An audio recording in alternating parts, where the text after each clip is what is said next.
What happens when a Hollywood legend faces a host who knows no boundaries? This moment on Good Morning America went viral, sparking a firestorm of discussions on social media. Robert De Niro, known for his bluntness and acting prowess, appeared on the show to promote his new film. But no one in the studio, not the audience, not the producers, not even De Niro himself, was prepared for what happened next. A sunny morning in New York City. The Good Morning America studio buzzes with anticipation. Bright spotlights illuminate the set, where the familiar glass desk is occupied by hosts George Stephanopoulos, Robin Roberts, and Michael Strahan. The audience, filling the stands, chatters excitedly, awaiting the star guest. Cameras hum, operators check angles, and producers and headsets exchange quick remarks over walkie-talkies. The atmosphere is warm, almost festive. After all, today's guest is none other than Robert De Niro. The studio doors swing open, and De Niro enters to thunderous applause. His stride is confident yet restrained, a man in a dark suit with a faint smile that betrays little of his thoughts. He appears calm, but his eyes carry the wariness of someone who's weathered many a media storm. The audience erupts, someone shouting, "Taxi driver!" in reference to his iconic role. De Niro nods, takes his seat, and adjusts his microphone. His new film, a drama about family values and forgiveness, has already garnered critical buzz, and everyone expects the conversation to center on it. George Stephanopoulos, the host with a sharp gaze and a reputation for asking tough questions, flashes a welcoming smile. "Robert, great to have you here. We're all thrilled," he says, his tone seemingly genuine. Robin Roberts adds, "Your new film is something special, isn't it?" Michael Strahan, grinning, quips, "I just want to know how you still look so cool." The audience laughs, and any tension seems to dissipate. But there's a glint in Stephanopoulos' eyes that makes the producers in the control room perk up. The conversation starts lightly. De Niro talks about his film, sharing stories from the set. His voice is low, measured, with a slight New York accent that adds charm.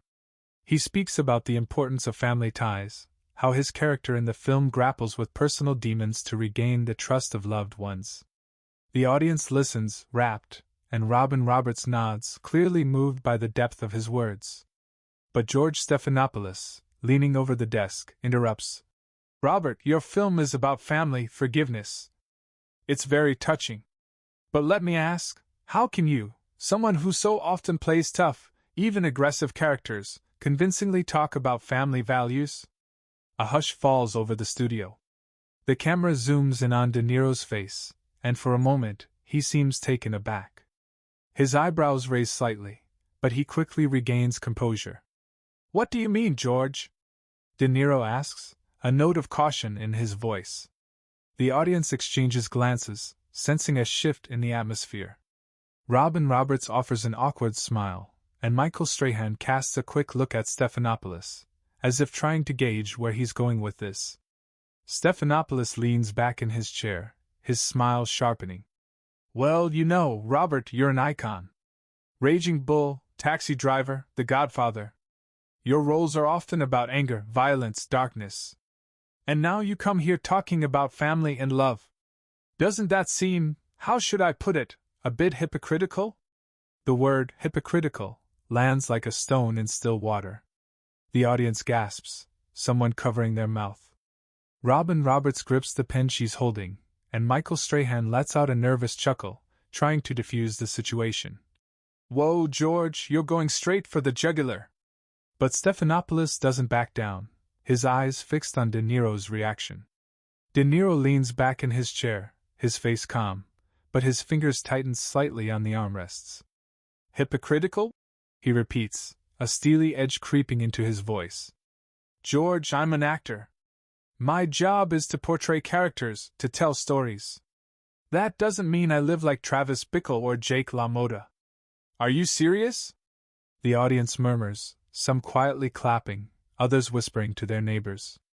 In the control room, a producer snaps to an assistant. "What is he doing? This isn't in the script." Operators hurriedly switch cameras, capturing every nuance of De Niro's and Stephanopoulos' expressions. The hum of the cameras grows louder, and the click of De Niro adjusting his microphone echoes in the silence like a gunshot. Stephanopoulos presses on. I get it, Robert, it's acting. But you're a public figure.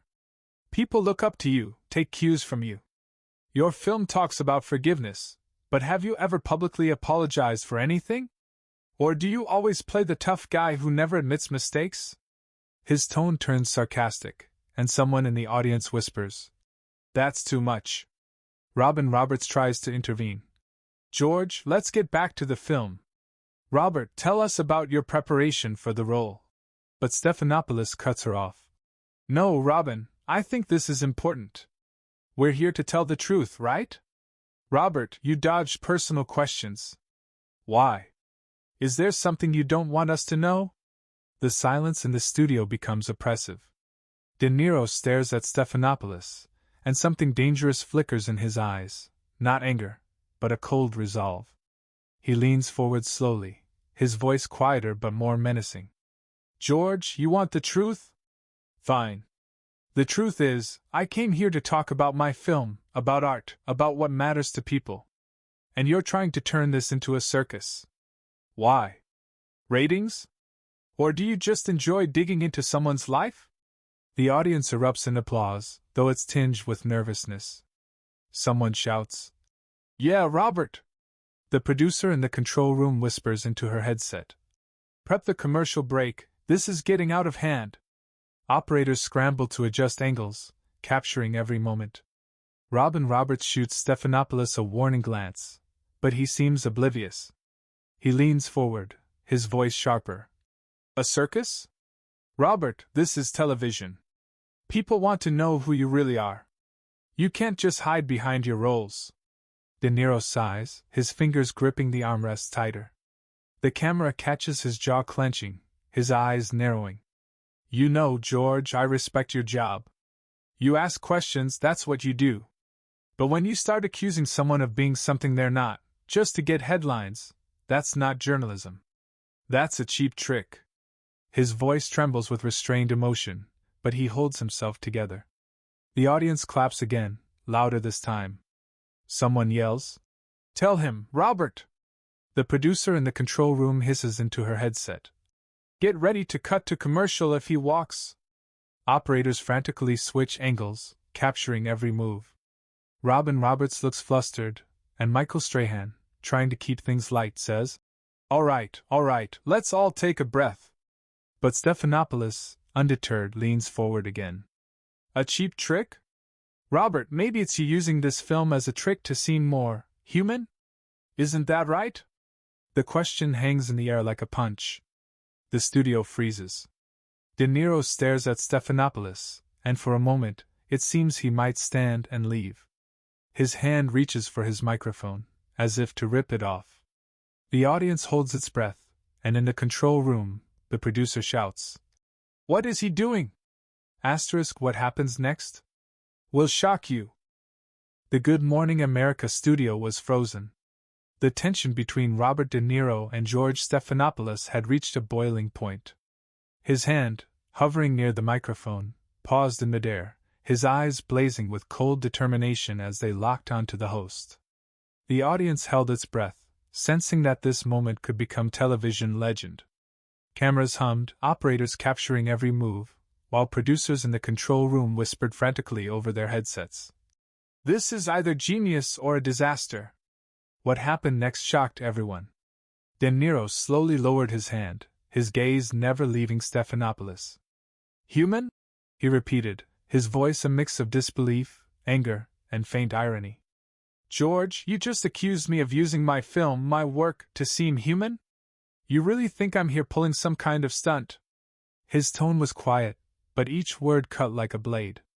The audience gasped, some clapping nervously before falling silent, sensing the mounting tension. Robin Roberts tried to intervene, her voice trembling with discomfort. Robert, I think George just meant that your roles, they're so powerful, and people want to know more about you as a person. But Stephanopoulos, ignoring his co-host, leaned closer to De Niro, his smile almost taunting. Robert, let's be honest. You're an icon, but you keep your distance. You rarely talk about personal stuff. People want to know, who is Robert De Niro off-screen? Or are you just playing the good guy when the cameras are on? The studio erupted in whispers. Someone in the audience shouted, "That's too far, George." The camera caught Michael Strahan clenching his fists under the desk, his smile gone. The producer in the control room barked into her headset, "Switch to commercial if he gets up." But De Niro didn't move. He leaned back in his chair, his face impassive, though his tapping fingers betrayed the storm within. "You know, George," he began, his voice growing deeper, almost menacing, "I'm not obligated to turn my life inside out to prove to you or anyone else that I'm human. I make films. I tell stories. And if you think that's just a stunt, maybe you're the one playing a role here, the role of someone who thinks they can tear someone down for a few minutes of fame." The audience erupted in applause, louder and more confident this time. A few stood, cheering De Niro on. Robin Roberts exhaled in relief, hoping the conflict might subside, but Stephanopoulos pressed on. "Fame? Robert, this isn't about fame. It's about truth. Your film talks about forgiveness, but have you ever apologized? For example, for your political activism that rubs people the wrong way? Or do you always think you're right?" It was a low blow. The studio went silent. Even the operators seemed to freeze. De Niro's eyes narrowed, his jaw tightened. "My political activism?" he said slowly. "You want to talk about that? Fine. Let's talk about how you, George, use this platform to throw accusations instead of having a real conversation. That's not journalism. That's a show. And I'm not your clown." The audience's applause was deafening, but it carried a nervous edge. Some stood, shouting De Niro's name. Others whispered that Stephanopoulos was right to ask tough questions. Robin Roberts looked stunned, her hands trembling as she tried to speak, but the words caught in her throat. Michael Strahan, trying to lighten the mood, called out, "Robert, you're a legend!" But Stephanopoulos, his face flushed, tried to regain control. "Robert, it's not about ratings. It's about being real. You can't just walk away when faced with tough questions." De Niro stood, his movements slow but deliberate. He ripped off his microphone, the click echoing like a gunshot in the silent studio. The cameras zoomed in on his face, a mix of anger, dignity, and weariness. "I came here to talk about art, about what brings people together," he said, addressing not just Stephanopoulos but the audience, the cameras, the millions watching. "But if you want a circus, find another actor. I don't play these games." His voice trembled with restrained emotion, but each word was clear as a verdict. "You want to know who I am? I'm a man who believes in his work, his family, and the idea that we can be better. And I won't let you or anyone else tear that down for ratings." The studio exploded with applause. Some audience members stood, others teared up, and many continued filming. Robin Roberts looked shell-shocked, her hands shaking as she tried to speak. Michael Strahan's attempt at levity drowned in the crowd's noise. Stephanopoulos, struggling to maintain composure, said, "Robert, this isn't about ratings. It's about being authentic." But De Niro, pausing at the edge of the stage, turned back. "Authentic?" he asked, a hint of irony in his voice. "Authenticity is respecting the person sitting in front of you. And you, George, just showed that for you. This is just a game." With that, he turned and walked off stage, his footsteps echoing in the stunned silence. The door slammed shut behind him, and the studio erupted in a mix of cheers, gasps, and murmurs. The studio descended into chaos. The audience was divided. Some chanted De Niro's name, others whispered that Stephanopoulos had a point. Robin Roberts tried to steer the show back on track, her voice shaky. "All right, we'll be right back after the break," Michael Strahan added. "That was something, wasn't it?" But his joke fell flat amidst the audience's clamor. In the control room, the producer shouted into her headset, "It's already on Twitter! The clip's got 1 million views!" Operators frantically reviewed footage, trying to figure out how to frame the moment for the evening news. Backstage, security escorted De Niro to the exit, but he walked calmly, his face unreadable. An assistant tried to speak to him, but De Niro raised a hand, signaling he wanted no conversation. The moment Robert De Niro walked off, the Good Morning America set went viral within minutes. Clips of his speech flooded social media, igniting heated debates.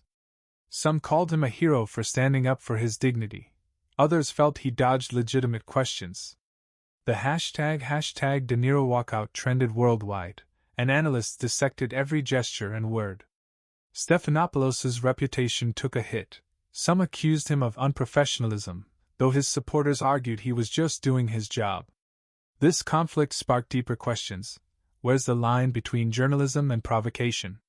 Does a host have the right to dig into someone's personal life for the sake of truth? Did De Niro do the right thing by walking out, or was it a way to avoid tough questions? One thing is clear: this moment became television history, a reminder that even legends are human and deserve respect.